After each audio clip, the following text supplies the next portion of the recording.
ESBR Boxing, delighted to be back with Elliot Grigg, which means we are indeed in preview mode. We're in rematch preview mode. Of course, we are talking about Josh Taylor, Jack Catterall, Saturday, May 25th in Leeds. No belts on the line this time, despite the first fight being for undisputed status.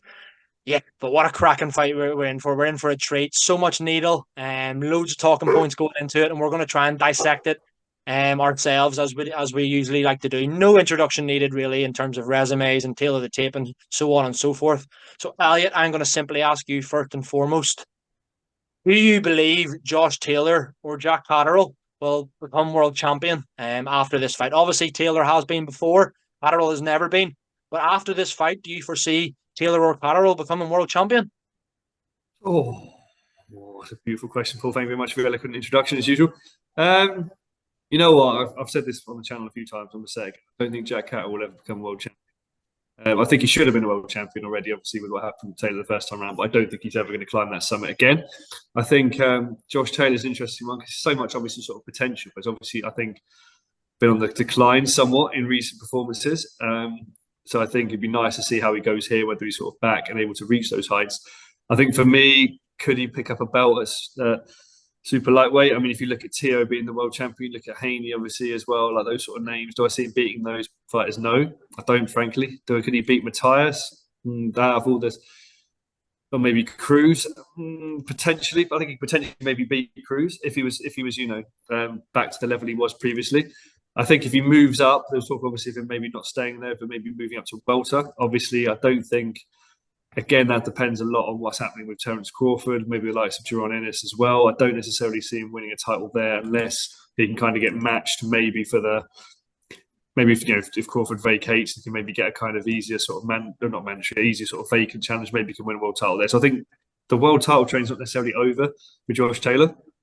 I think there's a possibility, but he would have to be carefully matched, and it's actually be very interesting to see how he goes against Catterall, both at this weight, but also kind of what's left from a kind of reflexes and punch resistance kind of perspective. You know, he's been hurt a few times in recent fights as well, so it'll be really interesting to see where he is from here. But I think maybe for Taylor, but absolutely not for Jack Catterall. Do you agree or disagree? Yeah, very interesting one, mate. Very interesting one. You mentioned there kind of the weights and stuff, and that's kind of where my head's at. I don't think Josh Taylor could win a world title again at 140 pounds.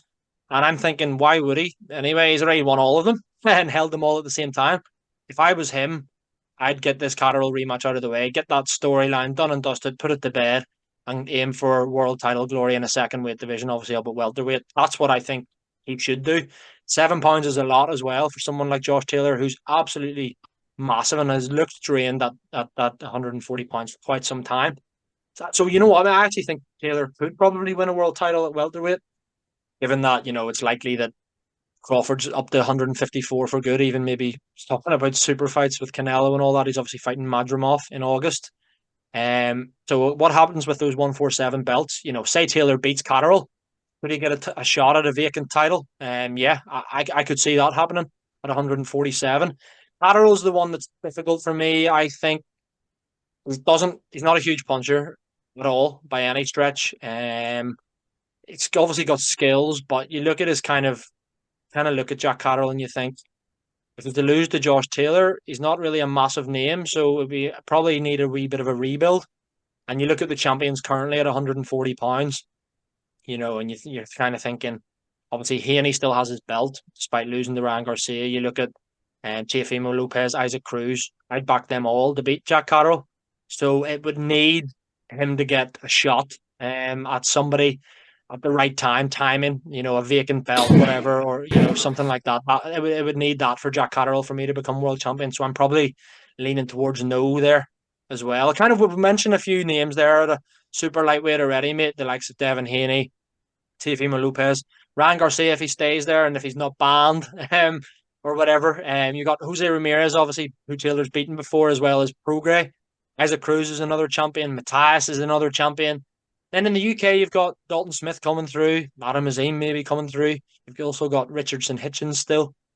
Then obviously you had Arnold Barbosa's kind of ranked quite highly, but he might be having a rematch with my man, our boy from Northern Ireland, Sean McComb. Potentially those kind of names. When I mention those names, where do you rank Josh Taylor and Jack Catterall amongst the best in the world at 140 pounds. They're both comfortably in the top 20, maybe. But how high do you have Taylor or Catterall? Are they in top 10? How do you see it?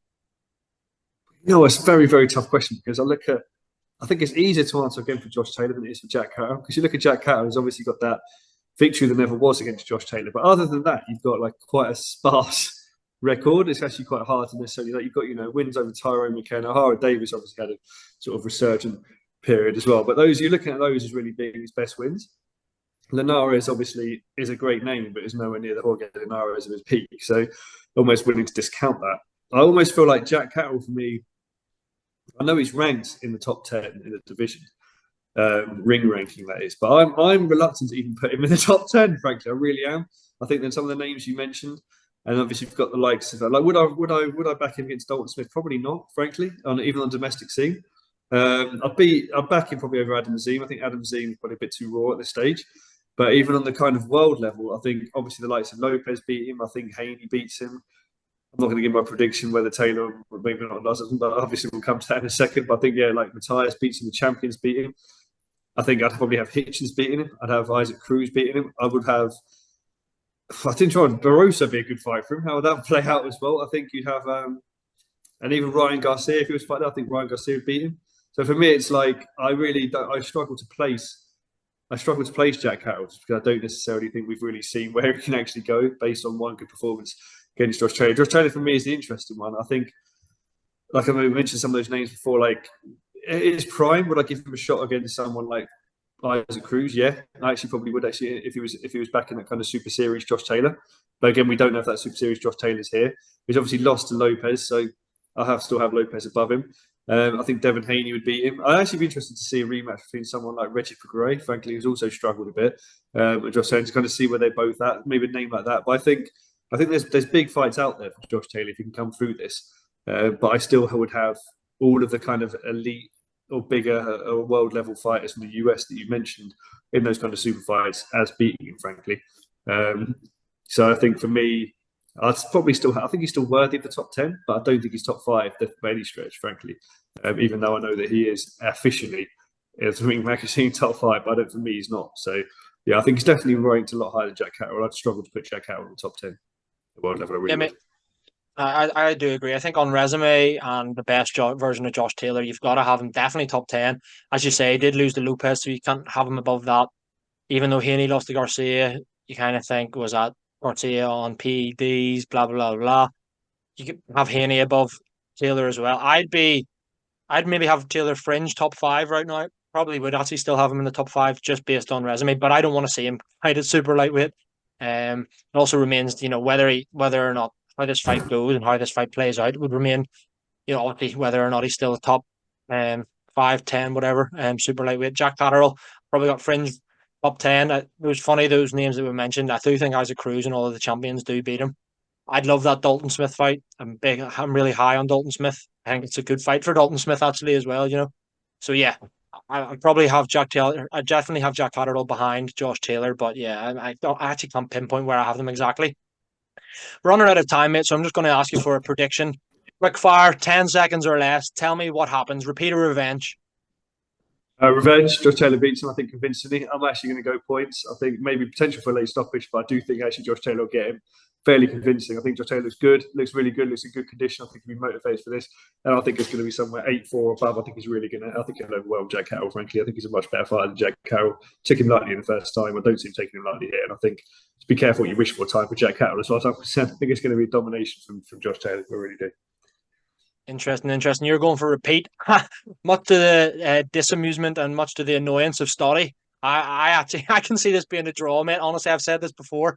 I know it's a mad prediction, but there's something about this fight where I'm like, there's both fighting so much on emotion that they kind of throw game plans all out the window, and they're just gonna do what they want to do when they're in there. I think, it wouldn't surprise me if this was deemed a draw or a controversial decision again. So I am well and truly getting splinters. Because I'm sitting on the fence here. Guys, let us know your thoughts. How does this go? Repeat or revenge?